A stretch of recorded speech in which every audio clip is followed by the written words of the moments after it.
In this example, I'd like to demonstrate the Gauss-Jordan row reduction technique by solving the system 2x minus y is equal to negative 0.1 and 3x plus 2y is equal to 1.6.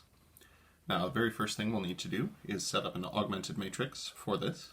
Because we have two variables as well as the augment, we'll need a total of 3 columns, and because we have two different equations, we'll need a total of 2 rows. So first column will represent the coefficients of the x variable, second column will represent the coefficients of the y variable, and since we've done this a couple of times, first row will represent equation number 1, and second row will represent equation number 2, meaning that our augmented matrix will be 2, negative 1, negative 0.1, and 3, 2, 1.6.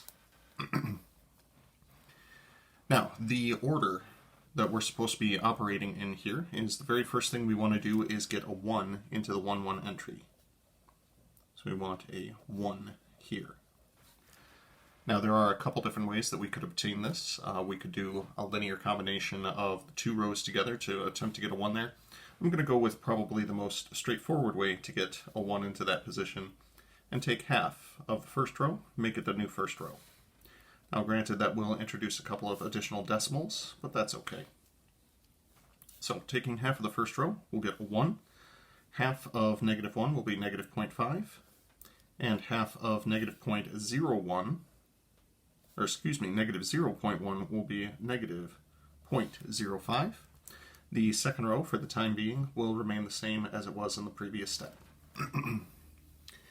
Now that we have obtained a 1 in the 1, 1 entry, next thing that we want to do is get a 0 below it. Now to get a 0 in that position, we're going to use only the leading 1 in order to do so. Now we do this by taking a multiple of the first row and adding to the second row. Given that we have a 3 here, we'd like to add negative 3 to it to obtain the 0 there. So we'll take negative 3 times the first row, add it to the second row, and that will become the new second row. So overall, the first row is staying the same. So we'll go ahead and recopy that. Then we'll take negative 3 times 1, add to 3. We'll take negative 3 times negative 0.5 to get 1.5, add to 2, and we'll get 3.5. Then we'll take negative 3 multiplied by negative 0.05, which is positive 0.15, and add to 1.6. That'll give us 1.75. After we obtain the 0 in the 2, 1 entry, next goal is to ignore the first row and ignore the first column. And now we want a 1 in this position. There is, of course, a very straightforward way of doing this, which is by taking 1 over 3.5 and multiplying the second row by that.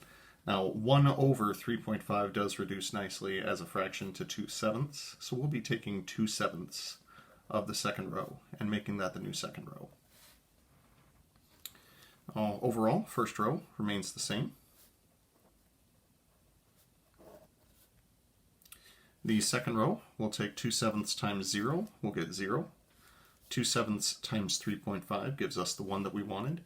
1.75, we're going to divide that by 7 to get 0.25, and then multiply by 2 to get 0.5. Now in this form, at this point, we have row echelon form. We have our nice little staircase of leading 1s that we want associated with this. Now if you want to stop here and interpret the result, you're welcome to do so.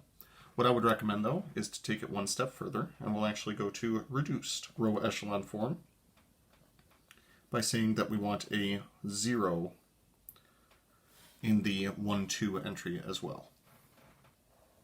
Now we currently have a negative 0.5 there, which means that we will want to add 0.5 to it. As such, I'll be taking 0.5 times the second row, adding to the first row, and that'll become the new first row. So overall, second row is staying the same. Then we'll take 0.5 of 0, add to 1. Take 0.5 of 1, which is 0.5, add to negative 0.5, we get 0. And take half of 0.5, which is 0.25, and add to negative 0.05, that'll be positive 0.2. Now the interpretation of the final result